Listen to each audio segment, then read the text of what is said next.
Canada, America மற்றும் Mexico ஆகிய நாடுகளில் கூட்டு பொறுப்பில் மிக பாரிய அளவில் நடைபெற்று வரும் 2026 ஆடர்பிவா உலகக்கிண்ண காற்பந்து தொடரை காண்பதற்காக கனடாவுக்கு வர விண்ணப்பித்த சர்வதேச ரசிகர்களின் விசா விண்ணப்பங்களில் பாதிக்கும் மேற்பட்டவர் 59 விழுக்காடு நிராகரிக்கப்பட்டுள்ளதாக அதிர்ச்சி தகவல்கள் வெளியாகியுள்ளது.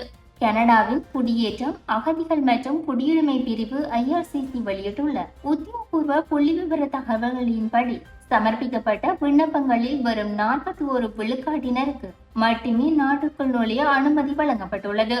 கடந்த 2025 நவம்பர் மாதம் 14ஆம் தேதி முதல் நடப்பு ஆண்டு மார்ச் 31ஆம் தேதி வரையான காலப்பகுதியில் 160க்கும் மேற்பட்ட நாடுகள் மற்றும் பிரதேசங்களைச் சேர்ந்த காற்பந்து ரசிகர்களிடமிருந்து பெறப்பட்ட கிட்டத்தட்ட 17,000 விண்ணப்பங்களை IRCC பரிசீலித்துள்ளது.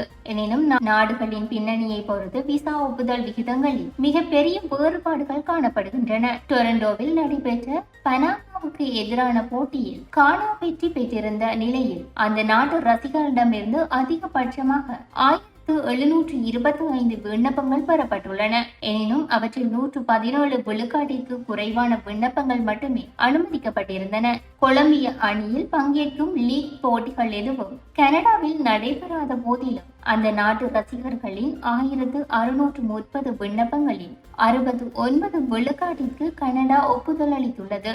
பாகிஸ்தானில் இருந்து விண்ணப்பித்த 1250 ரசிகர்களில் 9 விழுக்காட்டினருக்கு குறைவானவர்களே விசா கிடைத்துள்ளது. இந்திய ரசிகர்களின் விண்ணப்பங்களிலும் 70 விழுக்காட்டிற்கு அதிகமானவை நிராகரிக்கப்பட்டுள்ளன. இக்கால பகுதியில் இந்த நாடுகளில் இருந்து சமர்ப்பிக்கப்பட்ட உலகக்கிண்ண பார்வையாளர் விசா விண்ணப்பங்கள் அனைத்தும் முழுமையாக நிராகரிக்கப்பட்டுள்ளன. கனடாவுக்குள் நுழைவதற்கு மின்னணு பயண அனுமதி தேவைப்படும் ஆஸ்திரேலியா, ஜெர்மனி, குரோஷியா மற்றும் நியூசிலாந்து போன்ற நாடுகளின் குடிமக்களுக்கு 96 விழுக்காடு ஒப்புதல் வழங்கப்பட்டுள்ளது.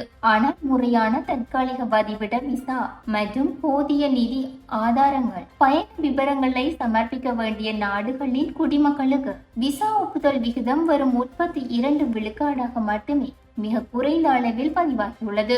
இது குறித்து IRCCயின் செய்தி தொடர்பாளர் விடுத்துள்ள விளக்கத்தில், உலகக்கிண்ண தொடருக்காக பல்லாயிரக்கணக்கான விளையாட்டு வீரர்கள், பயிற்சியாளர்கள், ஊடகவியலாளர்கள் மற்றும் ரசிகர்களை வரவேற்பதில் கனடா பெருமையடைகின்றது.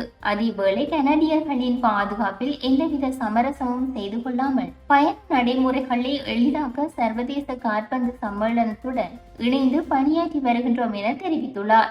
இருப்பினும் தங்களது விண்ணப்பங்களில் FAFA வேர்ல்ட் கப் 26 என குறிப்பிடாதவர்கள் மற்றும் ஏற்கனவே முறையான விசாக்களை கொண்டுள்ள அமெரிக்க குடிமக்கள் உள்ளிட்ட ஆயிரக்கணக்கான சர்வதேச ரசிகர்கள் இந்த தரப்புகளில் உள்ளடக்கப்படாததால் உண்மையான பார்வையாளர்களின் எண்ணிக்கை இதைவிட அதிகமாக இருக்கும் என சுட்டிக்காட்டப்பட்டுள்ளது. இந்த செய்தி உள்ளிட்ட மேலதிக விரிவான செய்திகளுக்கு www.behindmenews.org என்ற எமது இணைய பக்கத்தினை பார்வையிடவும்.